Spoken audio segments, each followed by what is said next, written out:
Whenever I'm coming to visit the tomb of Herzl, I remember what Heine said about Moses. You know, Moses got the Torah, the Ten Commandments, on the Mount Nebo. And Heine remarked, "You great mount, you look by far more smaller when Moses stood on you." I feel the same about Herzl.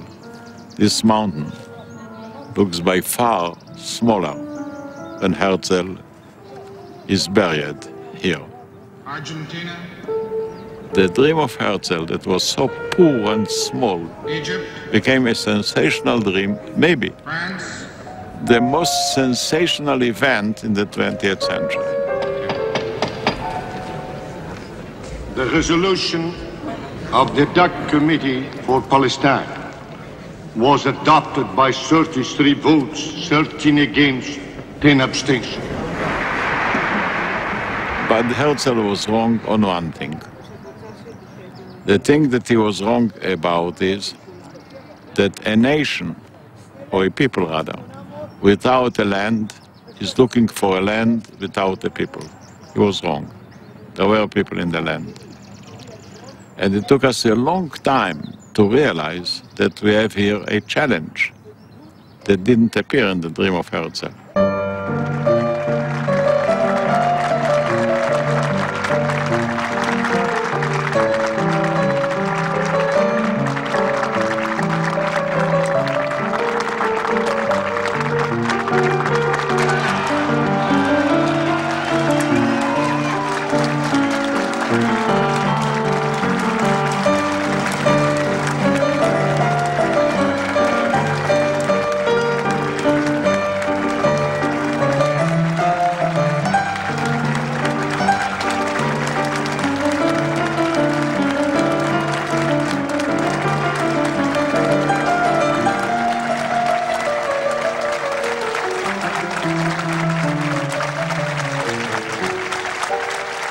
I never thought that the Nobel Prize is such an important thing until I got it. I got it, all of a sudden, people are thinking that you're a different man if you got a Nobel Prize, which is nonsense.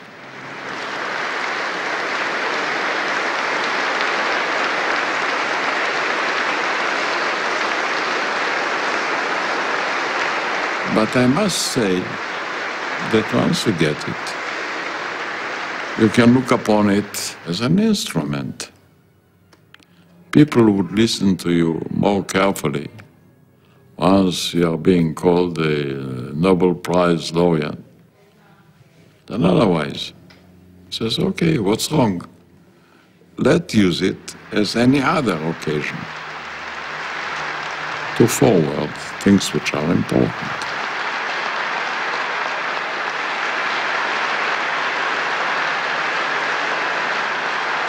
I wouldn't deny it. To tell you that this is the height of my life, no, ma'am, I'm not sure.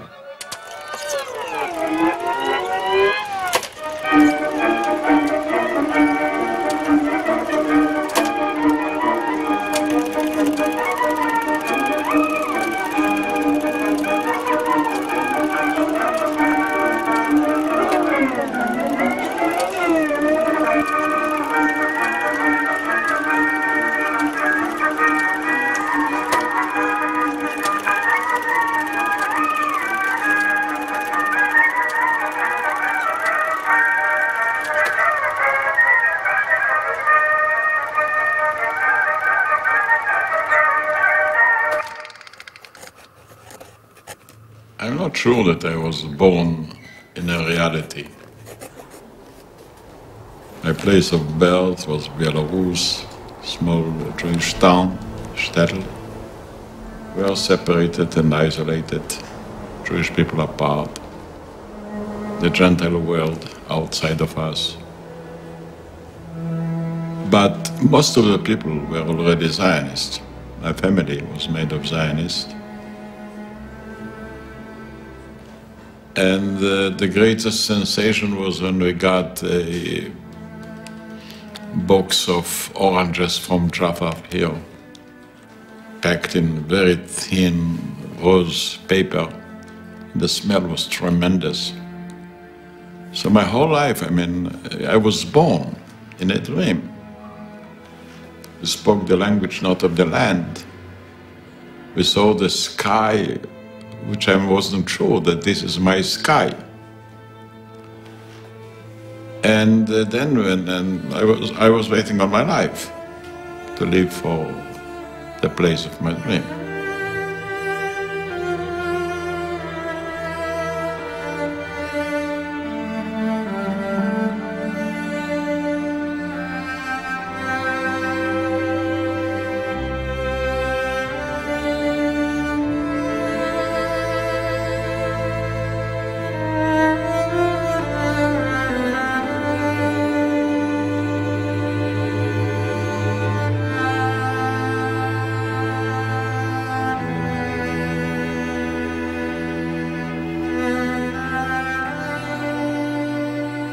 The man who really educated me was my grandfather.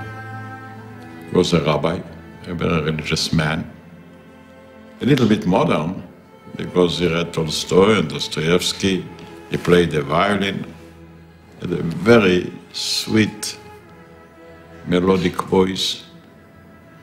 This very day I can hear the way he played. And he taught me, the Talmud and the Bible and the books. And I was very orthodox. I was very religious. We didn't have electricity in our shtetl. My father was among the wealthiest, maybe the wealthiest man in the shtetl. So he brought back home a radio on batteries. And I remember that I broke down the radio because they played on Saturday. They violated the holy day of our week. I was praying, I was accompanying my grandfather to the synagogue, and I was both Israeli and religious in a very dominated way. I'm afraid that I never have had half a way in my life. My ways were longer than my life. I was always dreaming about the things that I'm not sure that could hardly be achieved at all.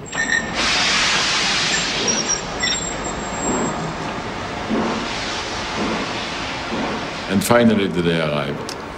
I remember very well the station, because from this station, half of the people went to Israel and were saved. The other half were sent to death by the Nazis. We were the three of us leaving for Israel 2 years later after my father went there. My grandfather, who was the authority at home, he came over to me, embraced me, and he says, "My son, please remain Jewish." That was his last word.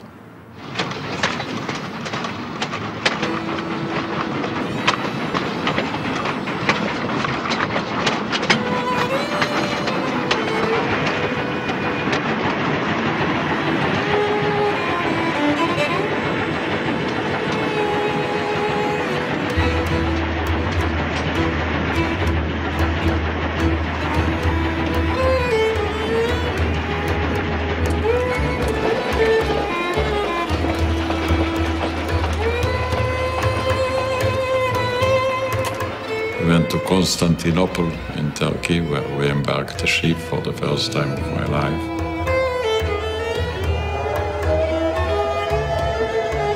It was so strange, so foreign to me, coming from the isolation of a small provincial town.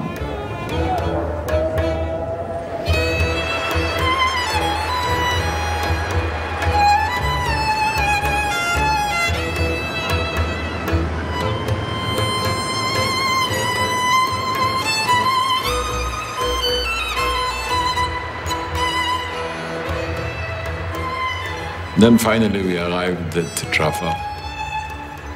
It was such a strange view, my God. Then Then I saw the figure of my father standing tall and proud and strong, coming with the boat nearby us. There were small boats that were carrying the people from the ship to the shore. The boats were handled by Arabs that were dressed in a very strange dress. You know, the tarbouch, it's a red head, and the pants that were like an accordion, you know. And there was a tumultuous day, and cries and shouts and busyness. I never saw anything so busy in my life.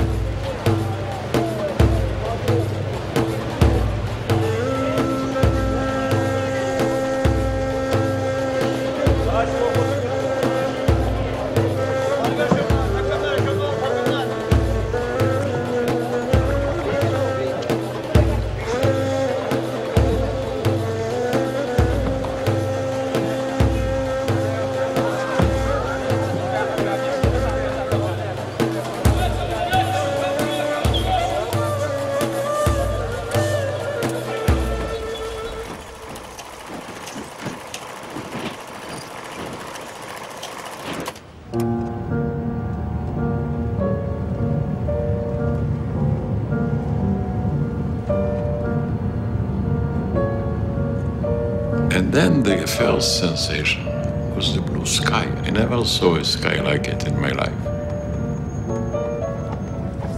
We took a taxi, go back to the apartment that my father prepared. I saw for the first time in my life that all the streets and shops were named in the Hebrew language. And then I saw the people dressed so differently from me. The short sleeves, with an open face, smiling face, suntanned, strong, speaking Hebrew. My God. I thought that like I'm leaving one planet and landing on another one.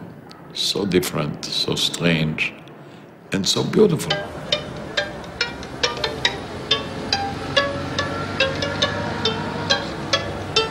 Everything I possessed was in contradiction with the new way of life.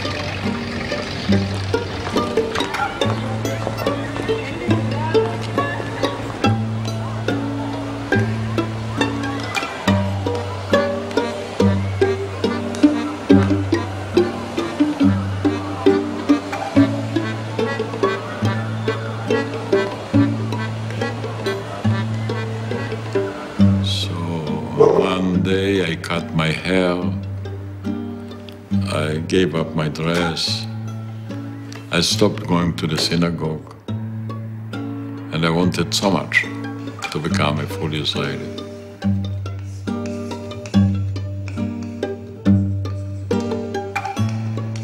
The fact that everybody was in Hebrew pleased me very much.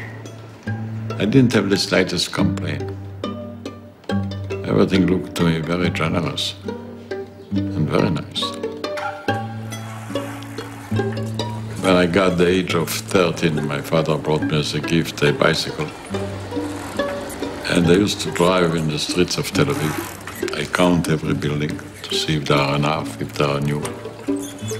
I watched every tree every day to see if it grows properly, as though it would be my babies. I was so excited, you know. Like a tight person, like a drunken man.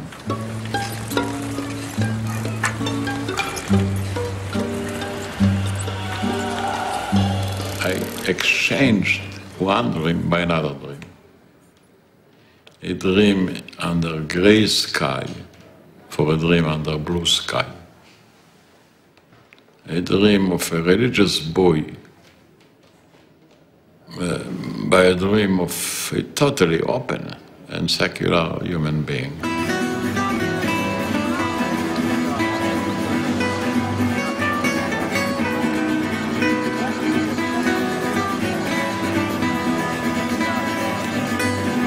I wanted to join in a youth movement. I came in and I saw that the scouts are dancing, boys and girls. It shocked me. I was a very reserved and shy young man. Then I went over to the youth movement of the working people, which I thought, that's it. There you have not only white people, but Yemenites, black people, or brown people. And they are working people, and they are coming from the lower echelon of life. And while Scots, you have all over the world, a working youth, you have one in Israel. The youth movement sent me over to an agricultural school in Shemen. It was surrounded by Arab villages. So already at the age of 15 we were mobilized to the Haganah, to the underground movement.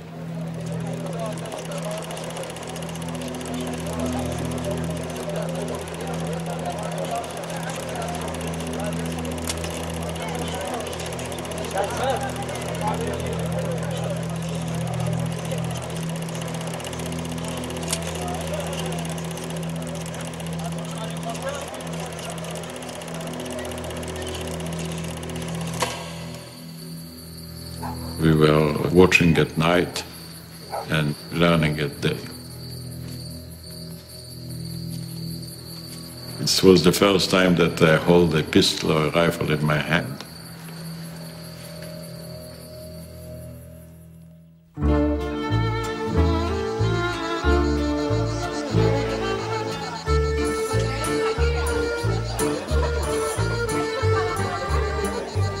We were not governed by the teachers.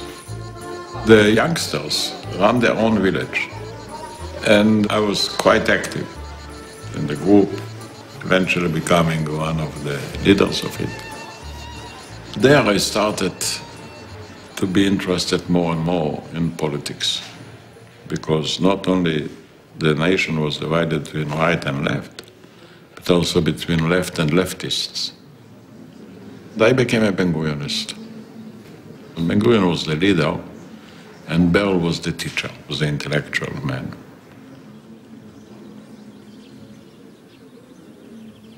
Apparently, took a liking of me, and they invited me every Sunday to come to his home. And he would read me a poem, he would tell me about a book, he would suggest what I have to read. And the next time I came, he examined me. If I did read it, if I know what he's talking about. He was really raising the young people of our country. When I joined in the youth movement, I didn't know that the majority are Marxists, are against the Ben-Gurion way. At the secretariat of the movement, there were 12 members, 10 were supporting the opponents of Ben-Gurion. And then there was a convention of the party, and to the surprise of everybody, I emerged as the winner. Ben-Gurion himself was surprised. He didn't know who I was. Nobody knew. After I won, I was offered to every possible job in the party. I was still a very young man. I mean, I was 17 or 18. But I decided to continue to realize my dream, to become a member of a kibbutz and a farmer.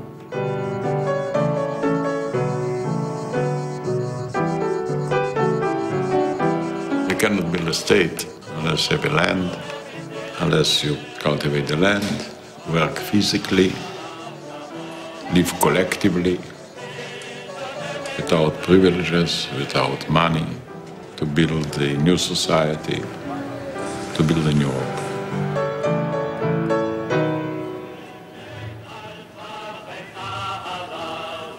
And in the kibbutz, I was a shepherd, waking up early in the morning, 4 o'clock, taking the herd to the fields, watching early stars in the morning, and watching the herd and dreaming my life. All the time I was dreaming. I was alone, nobody was around. Maybe the first taste of leadership was to run the herd.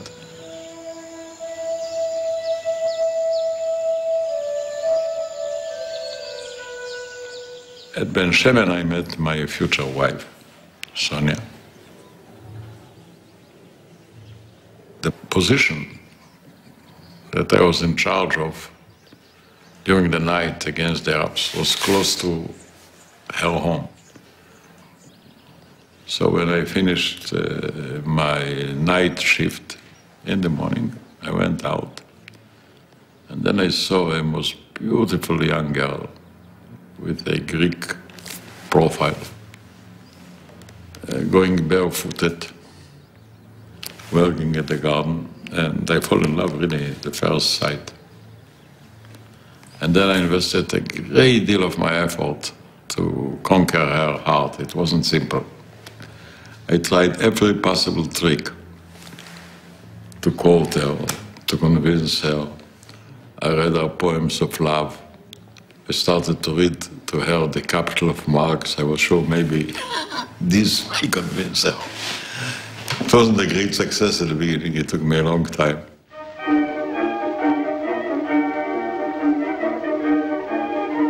Sonia and myself decided to marry on May the 1st, 1945. We went back to the kibbutz. And in 1947, 1 year after our first child, Ben-Gurion decided to call me to the headquarters of the Haganah, of the underground. He felt that we are going to have a war.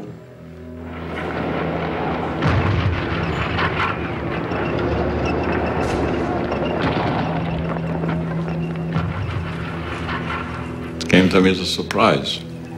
I didn't want to make a military career, it didn't speak to me. Actually, when I was a young man, I wanted to be either a poet or an architect. Either to build from stones or to build from words. I thought building is a great opportunity. It is a good combination between imagination, creativity, and precision. Neither of the two came true. And actually I went to the headquarters of the Haganah totally unprepared.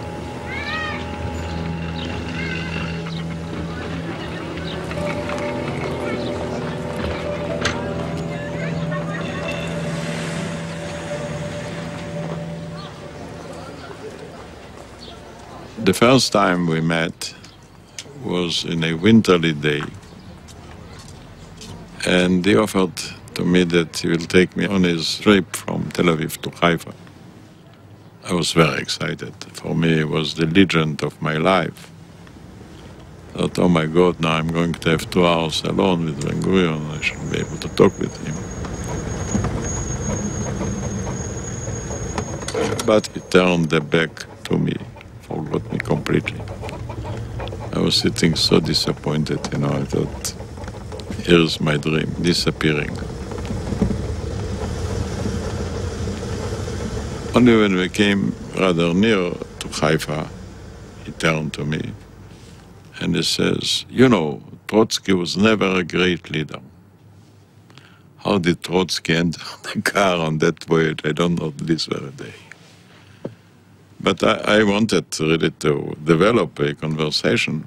So I asked, why? He said, what sort of a leader is he? No peace, no war. He says, this is a Jewish invention. A leader must decide either war and take the risk, or peace and pay the price. He says Lenin was intellectually inferior to Trotsky, made the decision, so he became the leader. The conclusion is clear.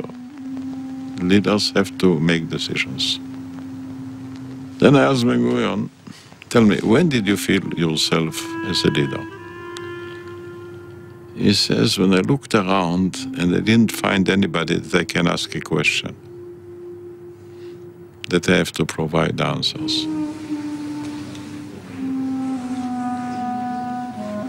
They now published a biography about me.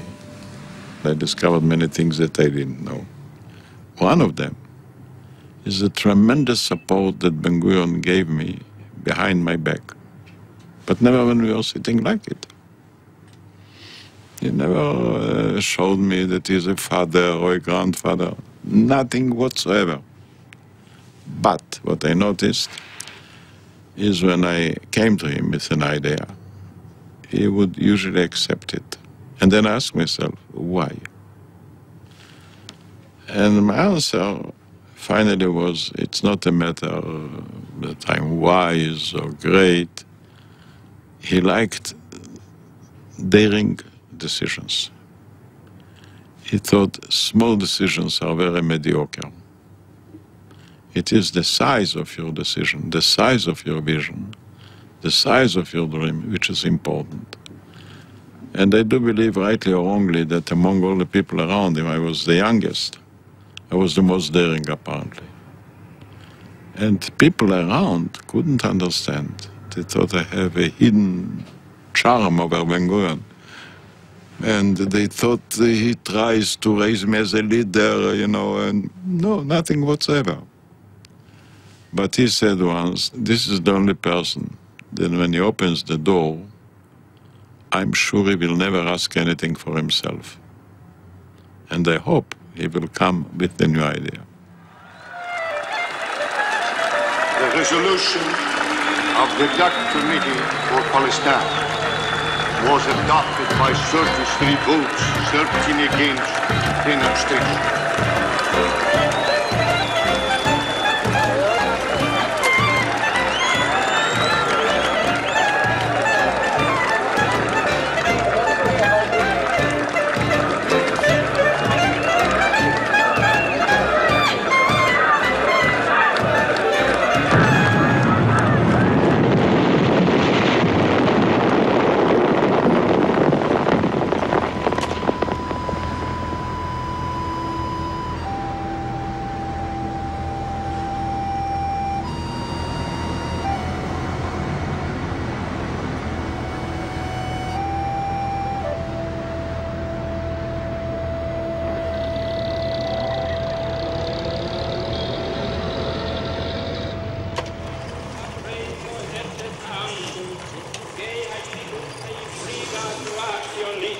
ביום סיום המנדט הבריטי על ארץ ישראל, ובתוקף זכותנו הטבעית וההיסטורית, ועל יסוד החלטת עצרת האומות המאוחדות, אנו מכריזים בזאת על הקמת מדינה יהודית בארץ ישראל, היא מדינת ישראל.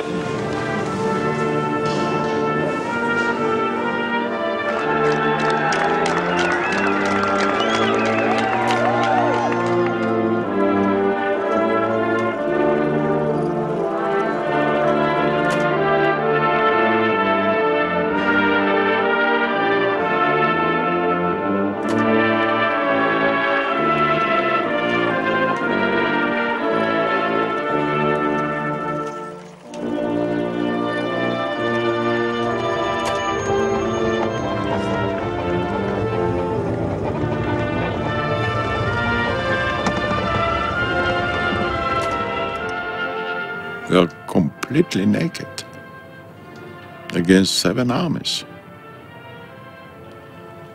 Now, a soldier can sacrifice his life, but without a rifle, you cannot defend anything. And all our attempts to get arms were in vain. We were refused. Even the United States, that has recognized Israel, wouldn't sell us rifles and pistols. There was an embargo.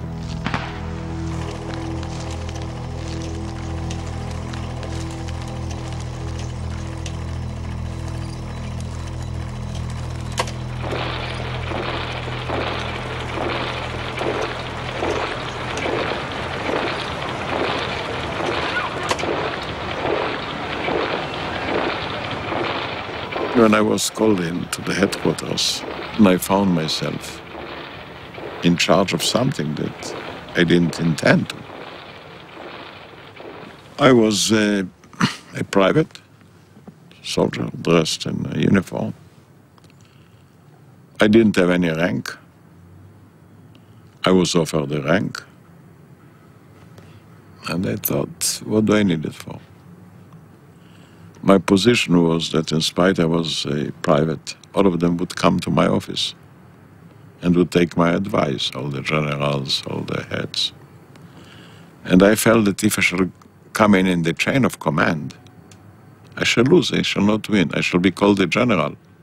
But above me there will be other generals, and I shall have all the time to salute them and to listen to them.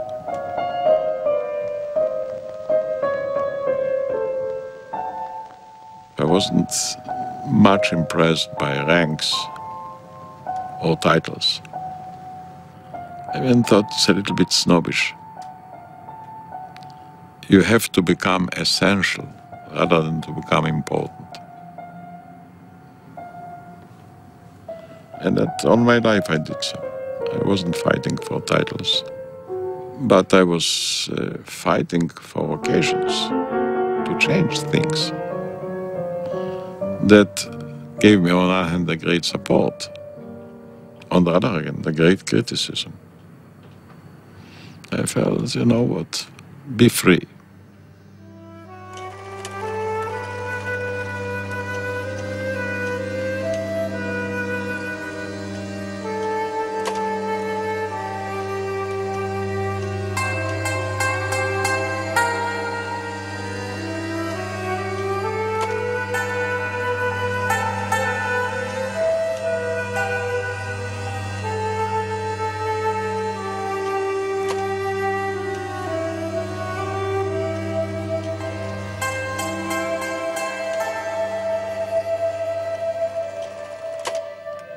Even after the war, Israel was left naked. We didn't break the embargo. And Israel was exposed to disappear.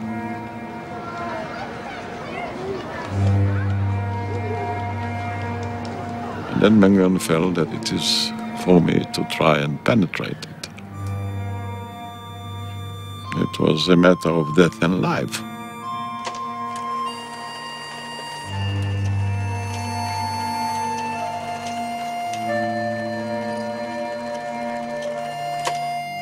The problem was clearly the heavier arms, not only rifles and machine guns that we could have bought illegally from different sources, but modern aircrafts, tanks, guns, missiles. There were only 4 countries that built them seriously: the United States, the Soviet Union, Great Britain and France. The problem was, where can we break the embargo? The Soviet Union took completely the side of the Arabs. And the only one who could have opposed it were the Americans, nobody else.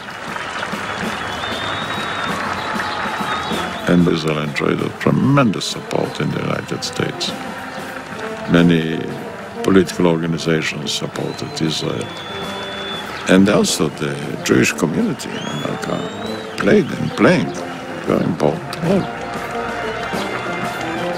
The influence of the Jewish people exceeds their percentage in the population, because so many Jewish people excel themselves in so many domains. So America became an essential component in our existence. I bring to the American people the warm greetings of the people of Israel and our gratitude for the unfailing sympathy of America with our efforts for independence and regeneration. Now, the problem with the United States is, while the Russians took the Arab side, they didn't care about Israel's. The United States took the Israeli side, but they did care about the Arabs.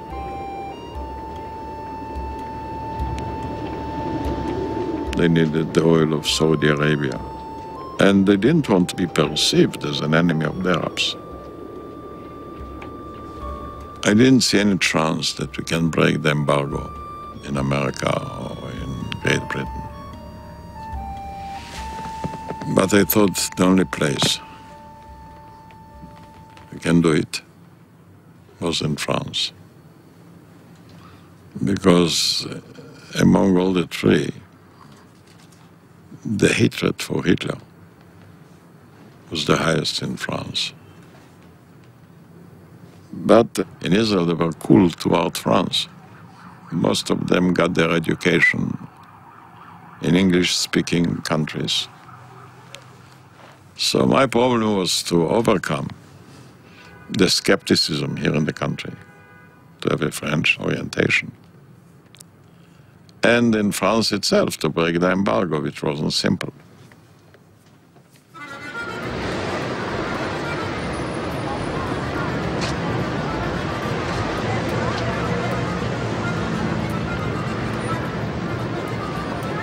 Well, there were different attempts.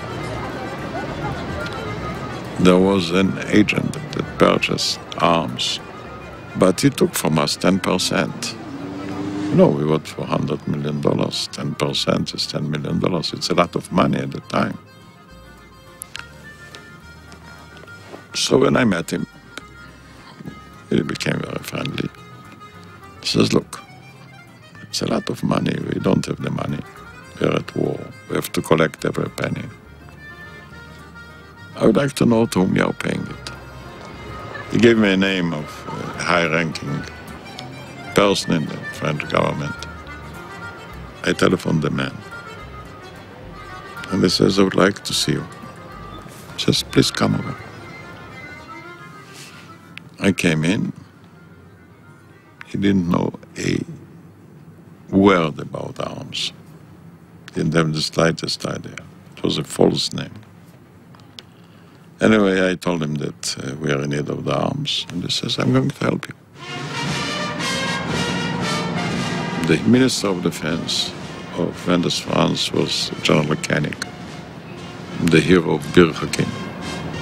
He told me that he had a Jewish brigade under his command in Bir Hakeim, and he admired the Jewish soldiers and Israel and so on. And we got the first deal. Without a penny, without anything.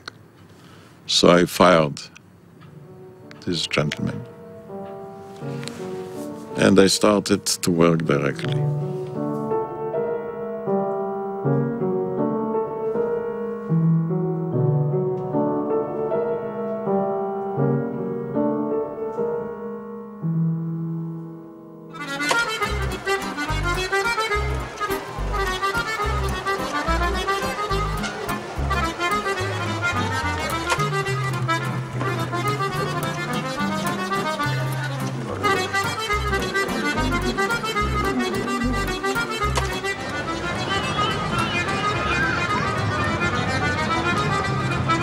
A friend of mine, an Israeli, says that he has a friend in Paris, Jewish, from Algeria, who is the economic advisor of Edgar Faure.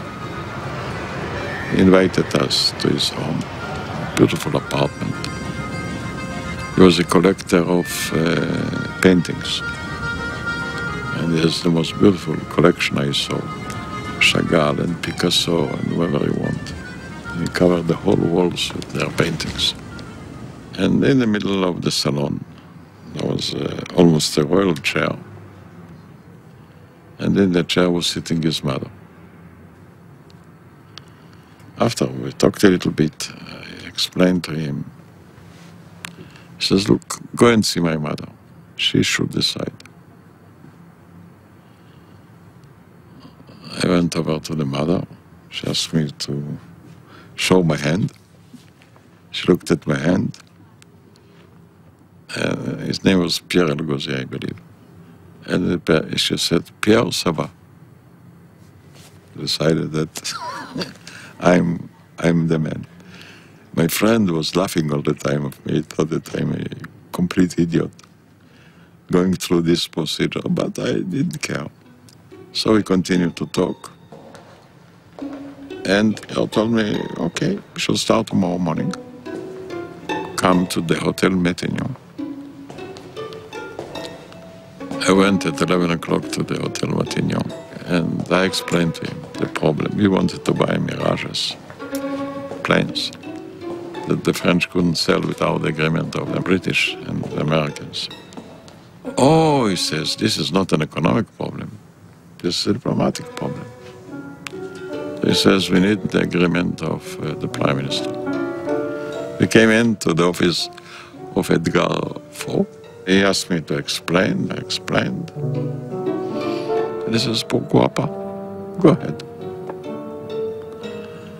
And then we located ourselves in the office of Mr. El-Ghazi, and we started to work with the French Minister of Defense, with the administration, with the producer of the Mirages. And it was an unbelievable, I mean, we were sitting there like at home. And everybody was so friendly and nice, informal.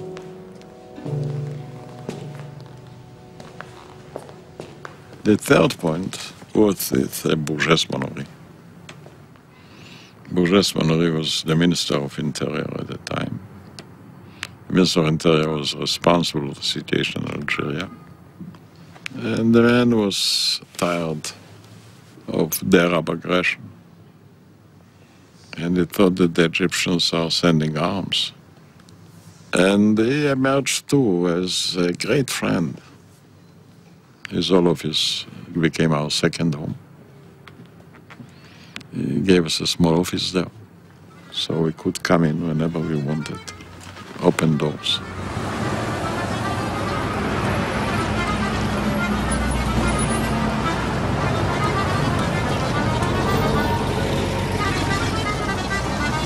And the fourth occasion was before the elections in France in 1956. I decided to go over and see all the candidates. The person who has the lowest chances to win the elections was Guy Mollet. So our ambassador told me, don't go there, nothing will happen. I says, no, I'm going to see everybody. So I went over to see Guy Mollet. And he says, I see in every pan-movement a danger. Pan-Arabism, pan-Germanism, pan-Slavism, all the pans come from the same family. People who are thirsty for power.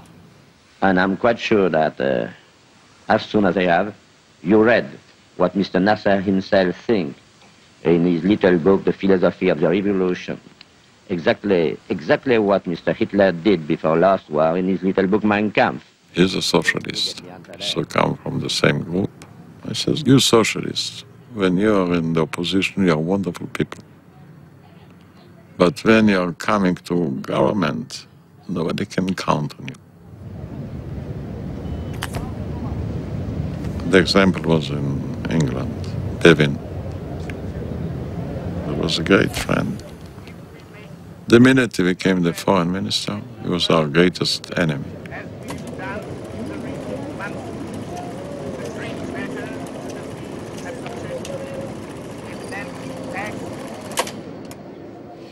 So Gimali looked at me and he says,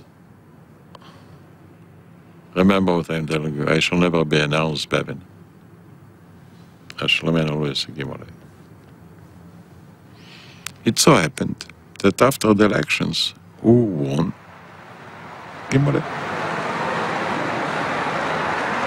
Gimali telephoned me to my home here. He said, Shimon, you will see I'm not announced Beman. Come in and have dinner with me.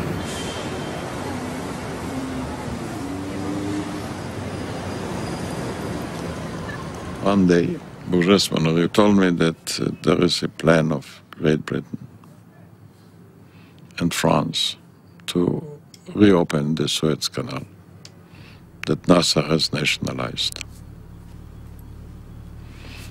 And he asked me if Israel will participate in it. I says, why not?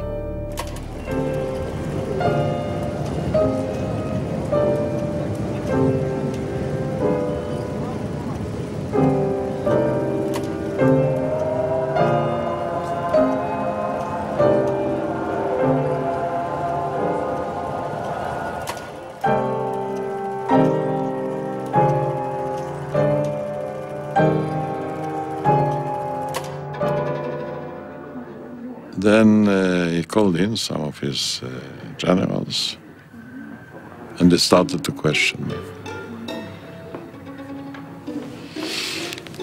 When we left the office, Mr. Meres, who was a representative in Paris, told me, you know, what you said was totally irresponsible. He said, why? He says, how dare you say that it's a possibility that Israel may join in?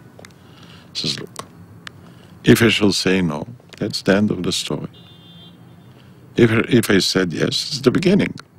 I'm not the authorized person, he knows it.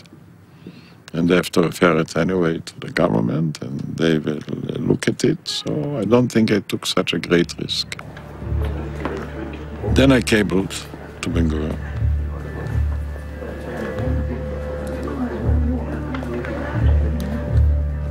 Meres calls me in, and he says, look, there is a reply of Ben-Gurion. He says, you can tell your friend that the French dates are convenient for us.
At home, they wouldn't believe it, you know.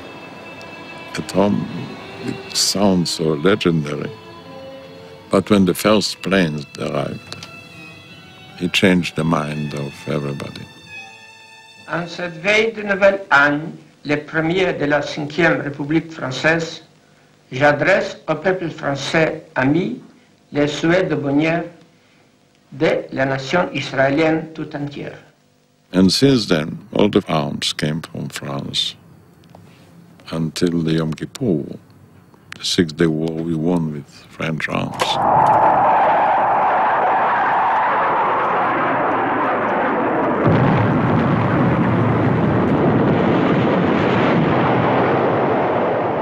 So for 10 years, the most crucial years in our history, France stood on our side. And it saved Israel, something that I shall never forget.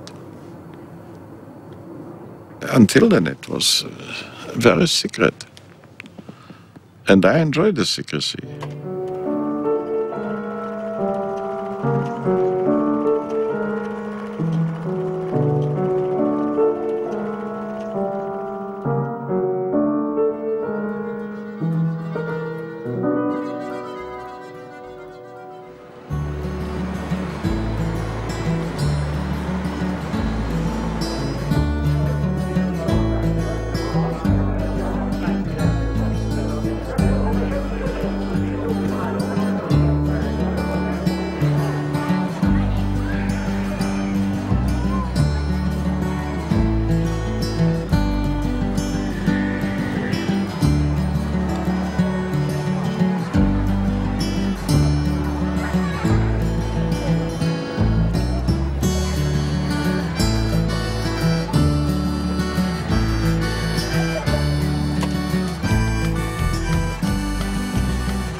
Kennedy was another story.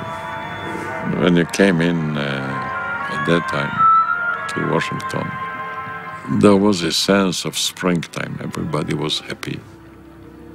The most handsome people being in the government.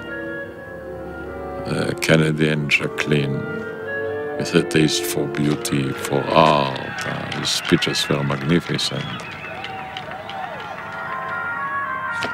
He was exceedingly handsome on the movies, on television, on press. But in person, I was a little bit surprised. You know, in the pictures, you didn't see that his hair were already beginning to be white. He suffered from the back. He looked like a matured movie star, to say. He was sitting on his moving chair. But when he started to question me, he was very fast and very penetrating. Something that I was totally unprepared for. And he asked me all of a sudden if Israel is producing a nuclear bomb.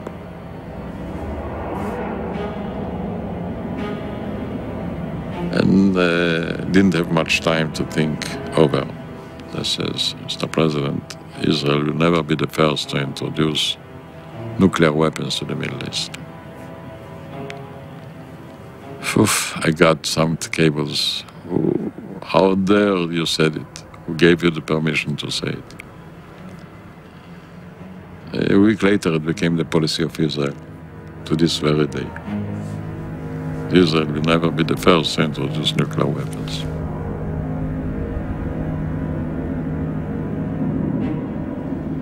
If I would have to write my own autobiography, I would write it from Dimona, where we have our nuclear reactor, to Oslo, where we signed the peace agreement. One was impossible without the other. And it took 40 years to go this way, to make Israel so strong and have a deterrent, and use the strengths to make peace.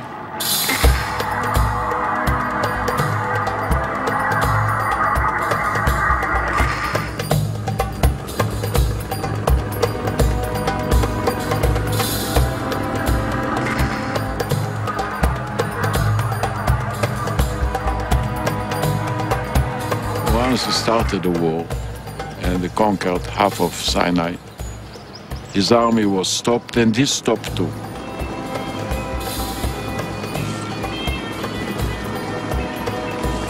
There are different explanations for it. Some said he stopped in the middle willingly because he wanted to have enough bargaining power with Israel and not to win too much, because then there won't be a negotiation. He himself told Yigael Yadin, who was our deputy prime minister at the time, that he was suspicious that we have a nuclear bomb. So he didn't want to exaggerate.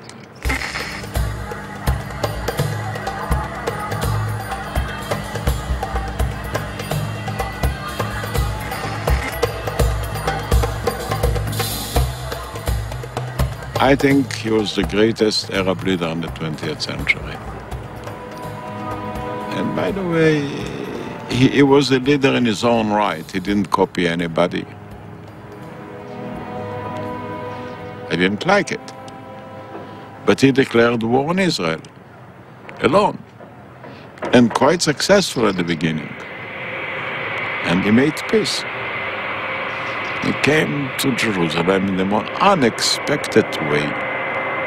All of us still full of doubts, of skepticism. Who is this guy? Who is coming? If he's not theatrical a little bit, not exaggerating, not making a show.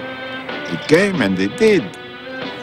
And he did it against the advice of all his friends.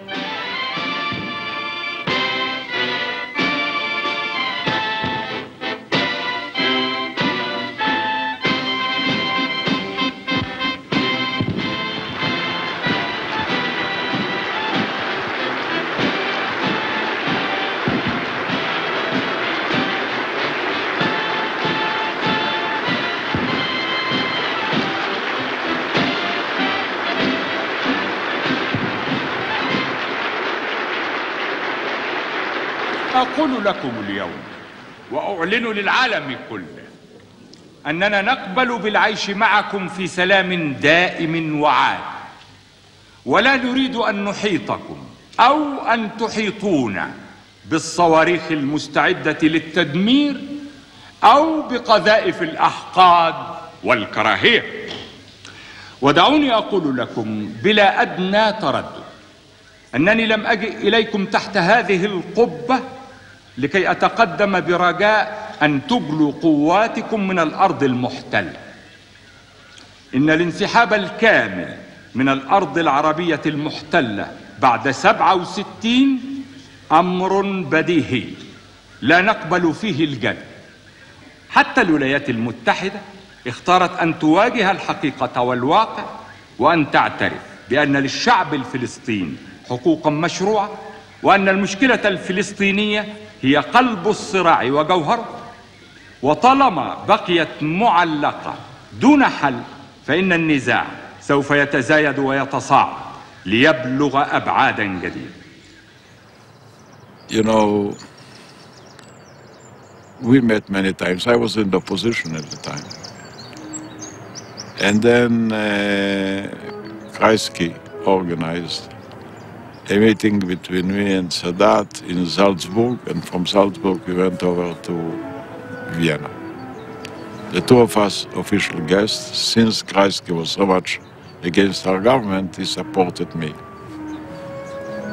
It was a funny story, because he decided to give me the same honors as he gave to Sadat. Sadat had a motorcycle of a company of 15 or 20 motorcycles, a helicopter in the sky.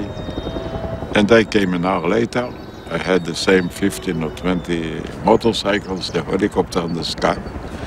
But when the head of the Guard of Honor came in to me and he says, "Sir, where is your car?" I told him, "I don't have one. I shall take a taxi." The poor Russian, he was shocked. He thought he'll fall and get a heart attack.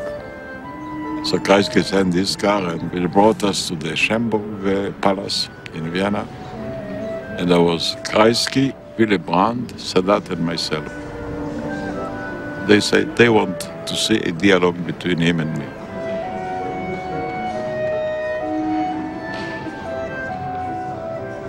Sadat asked me if this will be a private meeting or not.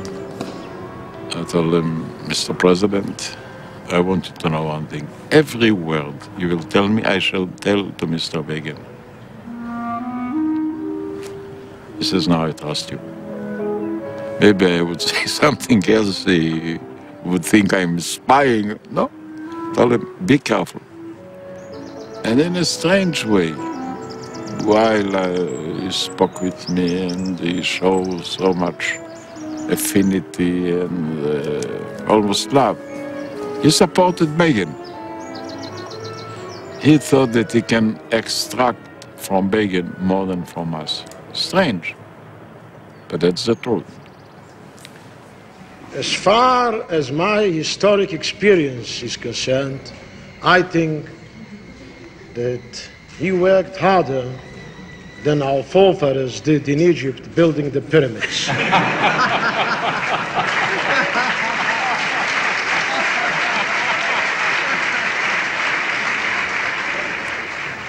Begin was an intransigent man, stubborn.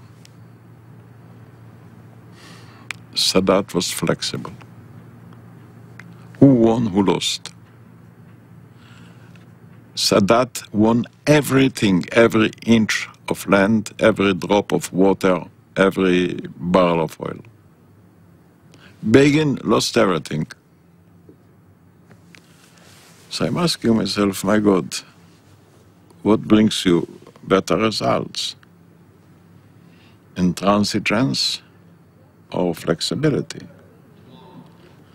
It's always better to negotiate like a lion in a skin of a lamb.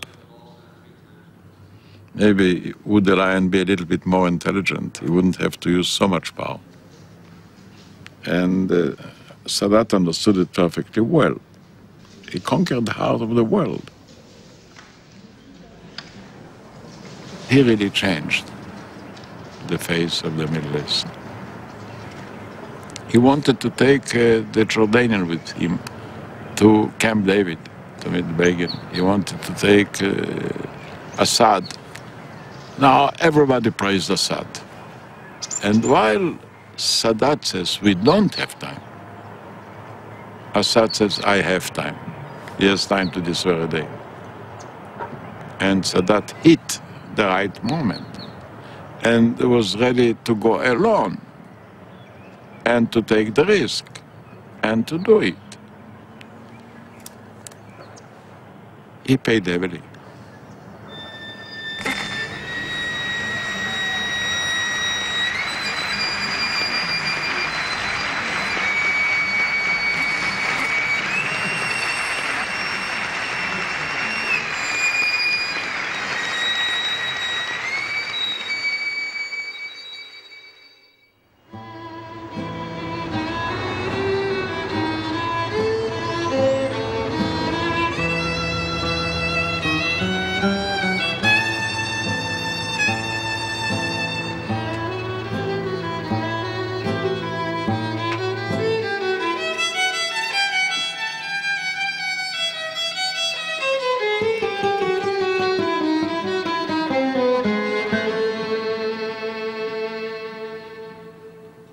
Both of us were vice presidents of the Socialist International. So we met in Spain in 1981. And there I talked with him about the reactor that France is building in Iraq. He says that's a catastrophe. He was aware of it. They were building a reactor based on enriched uranium. And France promised to deliver 24 kilos of enriched uranium. This is the exact number that you need to produce a bomb. 12 kilos were already delivered. And Mitterrand said, look, if you shall become president, I shall not let the other 12 kilo to be delivered to Iraq.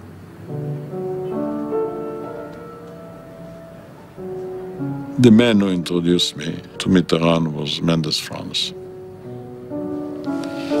Mendes France told me there was a young member of parliament who is brilliant.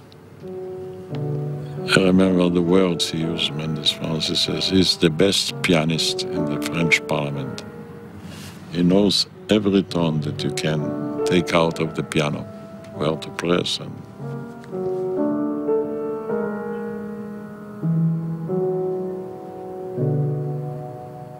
And once there is a huge celebration of the Jewish people in Paris. They decided to invite Mitterrand and myself to participate in this Jewish event in Paris. There were 60,000 people. Huge demonstration. And we went through and we were welcomed like heroes, the two of us.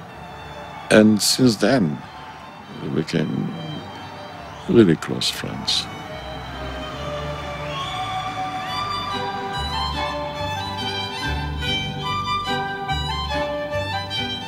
He invited 4 or 5 friends from abroad to come and celebrate with him. I got an invitation. I didn't come. He remembered it very well. And once we had lunch at Lâché, you know, his campaign. Asked me, Shimon, why didn't you come? Then I told him that on the day that he's supposed to become president, Begin decided to bomb the reactor in Iraq. And I thought, my God, here goes Mitterrand into the Élysée, and here Israel is bombing a French reactor. So I approached Begin. He says, look, don't do it. You can't do it on the very same day. And I told him about the promise of Mitterrand. So Begin postponed it. But I wasn't sure. So I decided to stay home and make sure. Mitterrand heard, he says, look, how many people in the world would you have Friends like it.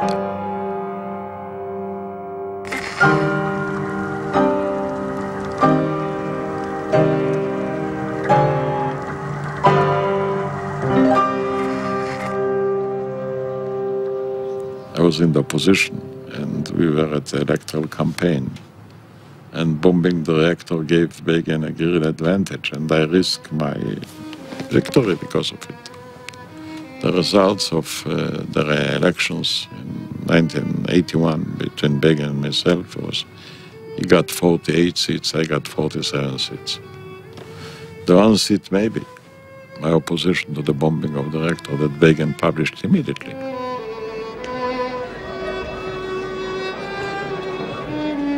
In my own life, I lost many elections.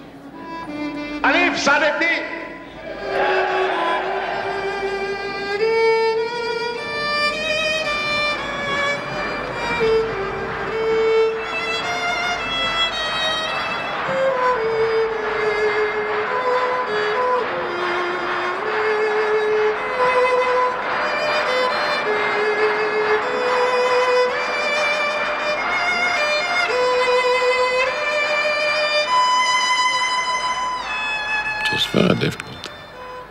It's a shame, it's a disappointment. And it's an ugly feeling. You know, I was candidate for being a president of the state. And all my friends told me it's a fraud. And I know that people from other parties voted for me. When I lost, I learned that some of my party comrades voted secretly against me. I was so insulted, you know.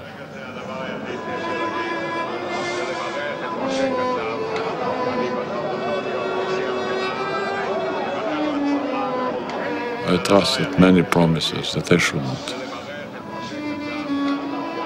Butler says, you know what, maybe you're better in raising horses than in running them. You see a young horse, you think is a star, give him a chance, you give him. And then it turns against you. Why, I don't know.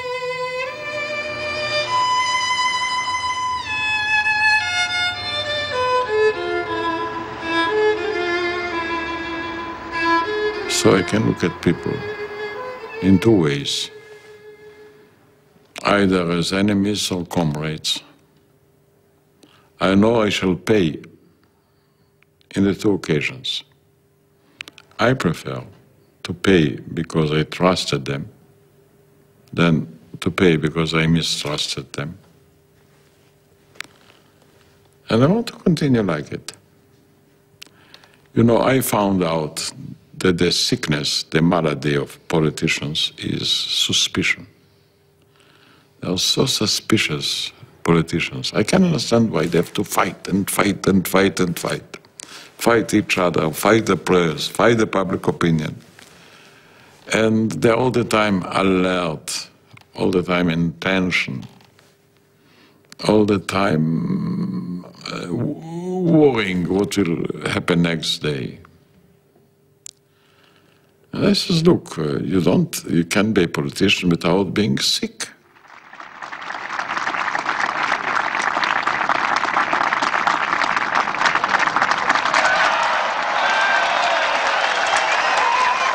It was not simple to do what Arafat did. For 30, almost 40 years, he kept the Palestinian issue on the world agenda without having a state, without having an army. And I think it's a remarkable achievement. Whether I like it or not is another matter. First of all, I respected him. You cannot negotiate with a person if you don't respect him. It will immediately appear unfinished. When you are negotiating, you must be very careful not to win too much. You win too much, you lose your partner. Forget it. كما يأمل شعبي أن يكون هذا الاتفاق الذي نوقع عليه اليوم هو بداية طي صفحة الآلام والعذاب التي استمرت طوال هذا القرن، وأن يفتتح عهد السلام والتعايش والمساواة في الحقوق. And I remember that one of those anecdotes, which are most unusual, were about a key issue. We agreed to postpone the matter of Jerusalem for a later date. So the most holy city after Jerusalem in the eyes of Israel, and even more in the eyes of the Palestinians, was Hebron. In Hebron, on one hand, you have had this city of 150,000 Palestinians under our occupation.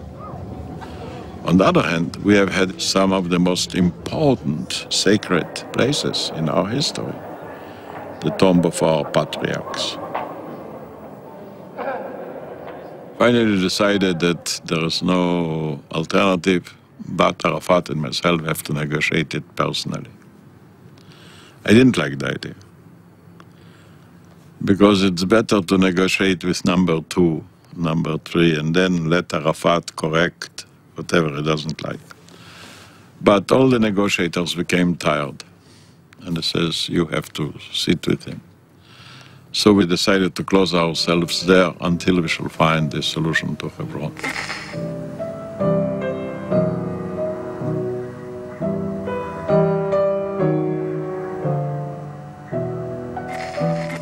We were sitting days and nights.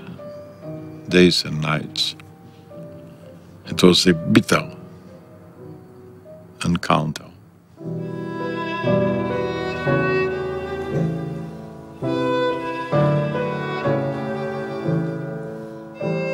There were moments that we didn't have any more words, sitting like that without saying a word, looking in the air. So at a given point during our talks, he says, Mr. President, he used to call me Your Excellency, I call him Mr. President. Your Excellency doesn't come in the Israeli concept, we don't have excellencies. But Arafat was very formal in all this outer science of importance and representation. So, Mr. President, I see we cannot reach an agreement. With all the goodwill. So he says, yes, you are right. What do you suggest? So just look, if we cannot reach an agreement, the only agreement we can reach is to disagree and keep the situation as it is. We brought in the maps. We went over point by point. And not only Arafat and myself signed, but also the generals of the two camps. I went out happily to my room. I wanted to call up Rabin to tell him about the agreement. And then the general knocked on my door. He came in and says, Shimon, a catastrophe. I said, what happened? He says, we made a mistake with the map. He says, you signed the map? You went? He says, yes. But when we agreed about the old city, we neglected a part of it, which is essential for the defense of the city. And without it, we cannot keep the old city. I was out of myself. I really did. I felt ashamed. I mean, once we agreed, we agreed. In agreement, you win, you lose. But he says, even I understand exactly what you are saying, I can't live with this map. So either you'll go and speak with Arafat, or we shall tell him that we cannot keep the agreement. Well, he says, are you happy? I says, why should I be happy? He says, because, as a matter of fact, you know that you got everything you wanted.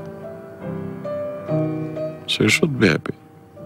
He wasn't a fool. He knew exactly what he did. I told him, Mr. President, look, I don't have any complaints about you. I think you negotiated with full force, made impressive compromises. But if you don't mind, I was foolish. He says, you? Why were you foolish? He says, look, how can I negotiate with you? You are a general, I am not. You are an engineer, I am not. You are a president, I am not. You are an experienced leader, I am not. So I wonder that I committed terrible mistakes. He says, mistakes? Which one, for example? Then he took on all the old cities, says, look, we cannot defend. And they show him exactly the map and explain to him why we can't. He looked at me and says, you are right. He took out the pen, corrected it, and finished.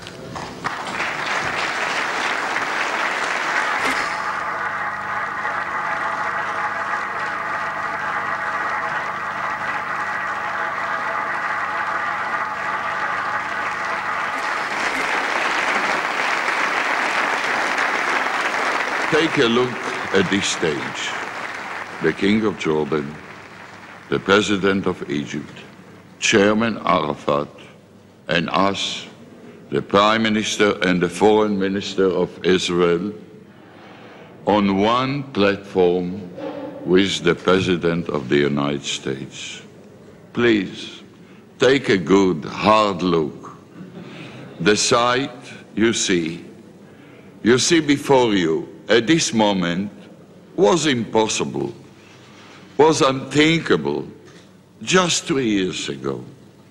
Only poets dreamt of it, and to our great pain, soldiers and civilians went to their death to make this moment possible.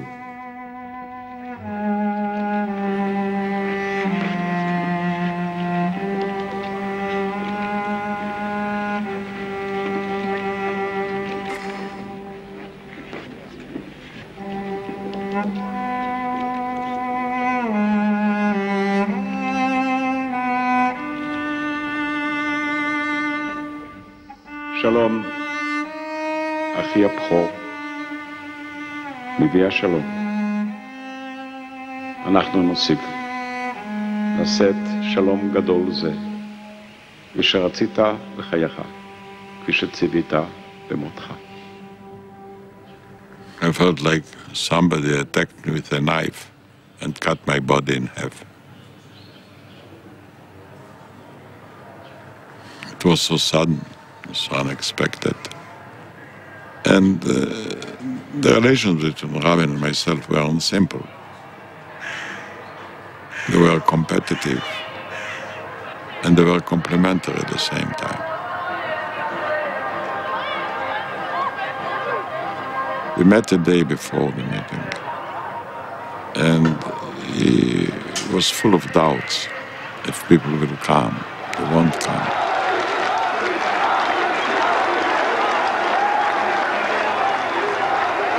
And when he saw the masses, he was taken by it.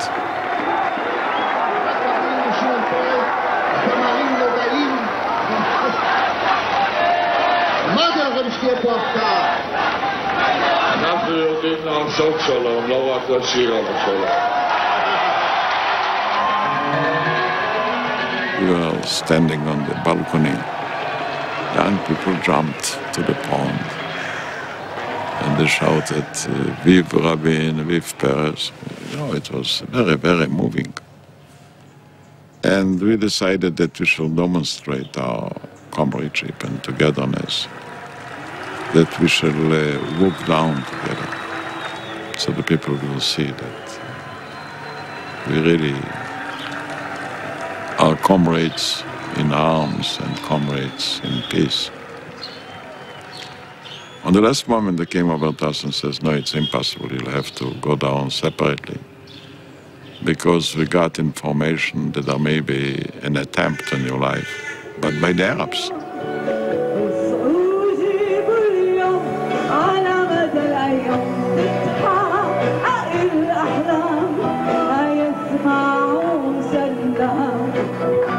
together 50 years. I think that was the first and the last time. I never saw him singing for the first time. We stood together and we sang. We are not great singers, but still.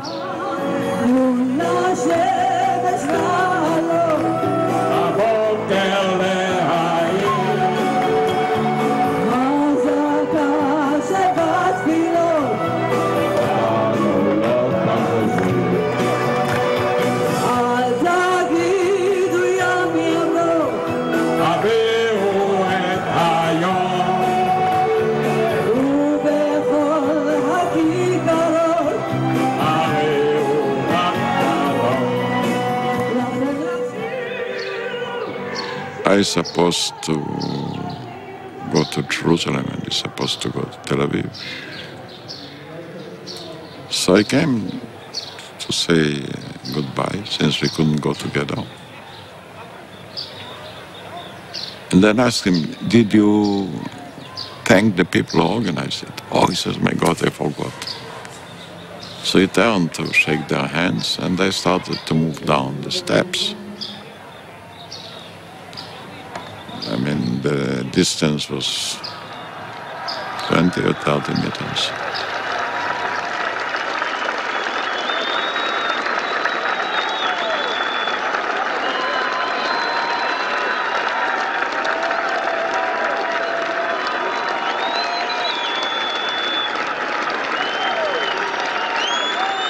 Before my car was the car of Rabin. So I was the driver, where is Itzhak? He says, here he is. I turned my back and I saw him going down the steps like I did. And then the minute I entered the car, I heard I asked my security people what's happening. He says, nothing. They pulled me down and they started to run. So they took me to a station of our intelligence and he says, what happened to Itzhak? Where is he? So they say apparently they take him to the hospital. So he says, okay, I want to go to the hospital too. He says, no, impossible. He says, look, if you won't take me to the hospital, I shall walk without you. So they took me to the hospital. I saw Leah, his wife, and some other persons from the government. Then the director of the hospital approached me and says, unfortunately, he's dead.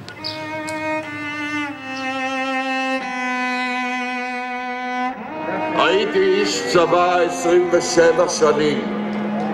נלחמתי כל עוד לא היה סיכוי לשלום. אני מאמין שיש סיכוי לשלום, סיכוי גדול.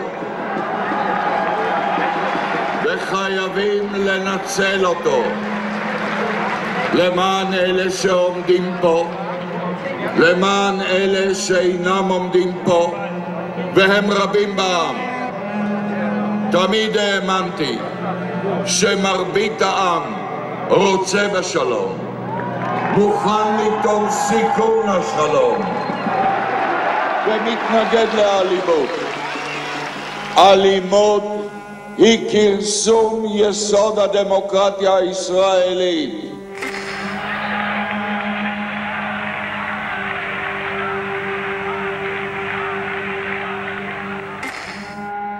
For tolerance, you need the majority. For intolerance, there's enough to have a small group. Occasionally 10 persons can spoil the community. They're loud, they are devoted, they exaggerate, they're never tired. And people of tolerance are less alarmed, less active. And I want to tell you something which is very deep and sincere in my own heart. I don't feel any superiority upon anybody else. not individually and not nationally. But the problem we are having with the Israeli citizens who are Arabs is because we are at war with the Arabs, not necessarily with them. So when you see Israeli Arab, many people may think, well, maybe he belongs to somewhere else. And we have to make it very clear that no, we are not at war. We are at difference. And I know also by nature, we weren't born equal. Equality is not a gift that the Lord has given to us. But we cannot just run a debate. We have to show them that we are fair and they are equal citizens. And we don't want to humiliate them.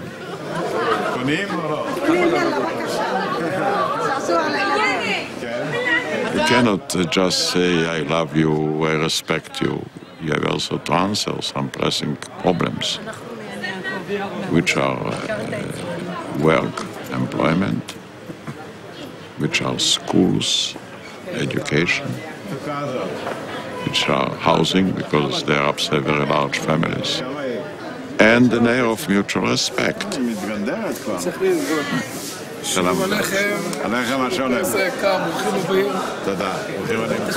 If I would be short of bread and freedom, I don't know, what would I miss more? The bread or the freedom? And when you are occupying people, you take away from them the freedom. You made them feel insulted.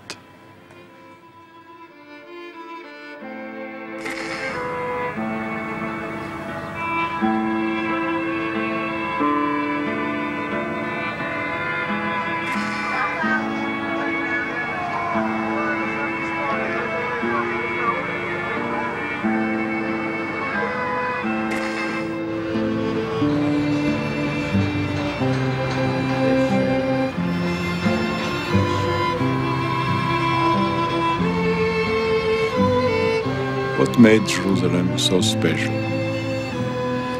It doesn't have any visible justification. Usually a great city is nearby a river. There are no rivers. Nearby mines. There are no mines. Why Jerusalem became such a holy place? What made her so dear and so complicated?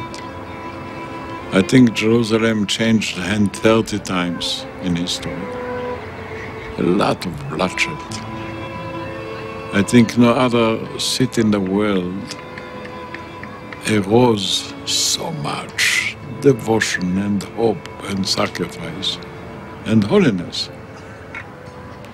You know, the old city that we are talking all about is not more than 1 square kilometer. There is no other square kilometer on earth which is so conflicting and contradictory.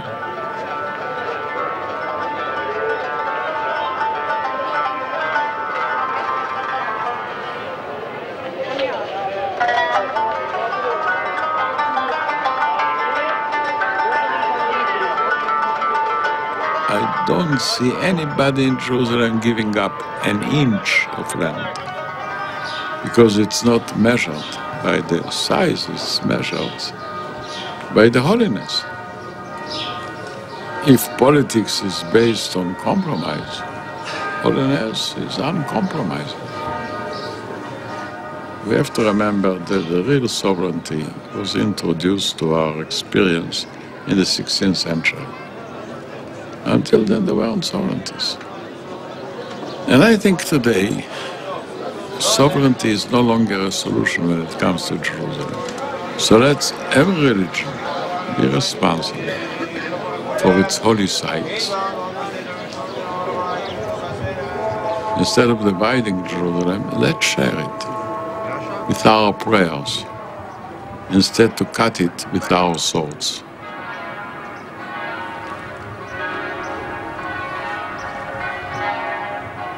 Today, nobody would listen to such a solution.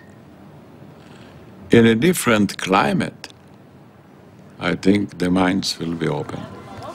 I think we have to add to the old Jerusalem, also the United Nations presence, and maybe make Jerusalem a center for UNESCO, the cultural headquarters of the world, and for the peace forces of the United Nations. Even today, when you come to Jerusalem, you will hear. You will hear the voices of the Muslim muazzin calling for prayer. You will have the bells of the churches ringing, calling for prayer. You'll have the chazanim, the cantors of the Jewish people, on the Wailing Wall, praying and singing. All those voices are not a dissonance. You can hear them. They don't produce hatred. They produce variations.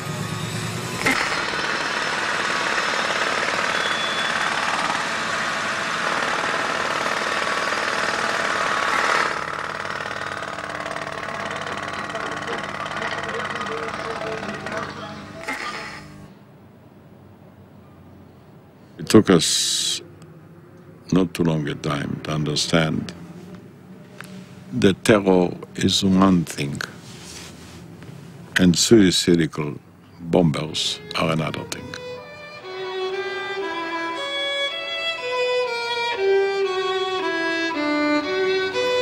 You can fight a classical war. It's a competition between two armies, organized with the front, with uniforms, flags. You can handle a terroristic group. You can try to discover where they're hiding. But how would you know when you see an 18-year-old girl making out of her body a bomb, coming in a restaurant and killing tens of people? What can you do?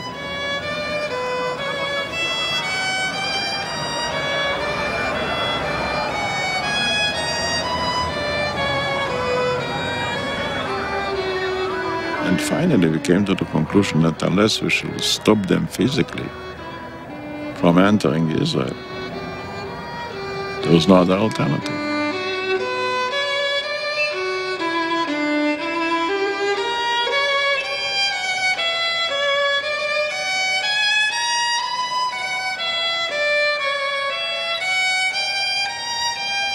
By the way, once we built the wall, the suicidal terror went down considerably. And the government of Sharon corrected several times the line in order to have more international acceptance.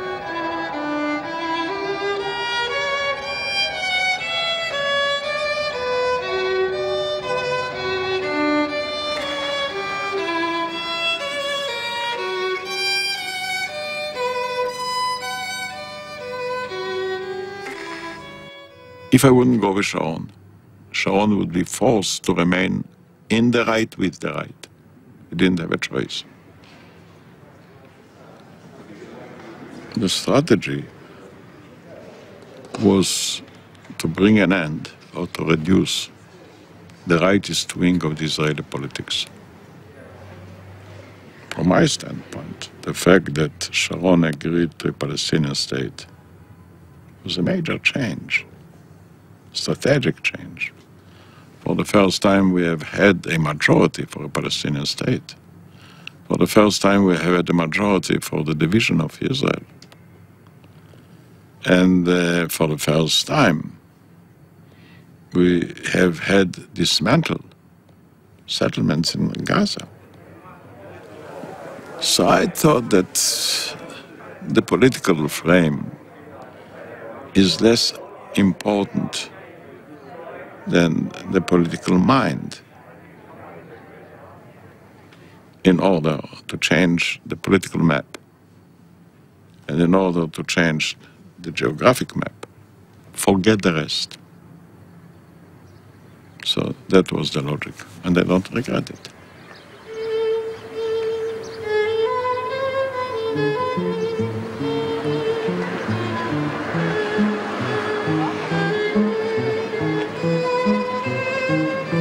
Now when I look at us, we live in an age where armies are not important anymore. Armies were important when people made their living out of the land. But nowadays we make our lives not out of land but out of science. Science is indivisible. It's like a wind. Can you make a border in the wind? No, it blows all over the places. So the engine of improvement, of revolution, are not the rifles, but the brains. For that reason, economy became the locomotive of change in our time. And I'm afraid that here in Israel too, we are working too much on the security leg and too little on the economic leg. And we are also occupied by defining the borders and the kilometer here and kilometer there and the fences. They say, why should we build walls instead of building bridges? Finally, all walls in history fall down, from Jericho to Berlin. Bridges remain, we need them. Even old bridges on small rivers, we keep them, because we want to cross and make progress. Now, when you look at the map of Israel, from the Red Sea to the Syrian border, there are 400 kilometers, 340 kilometers of it is with the Jordanian kingdom, and 60 kilometers with the Palestinians. I says, my God, let's stop building walls and fortifications and checkpoints. Let's convert the whole length of these 400 kilometers into an open economic zone. So my new dream is to convert the 400 kilometers of partition, of hatred, of dangers, into 400 kilometers of peace, of cooperation and understanding.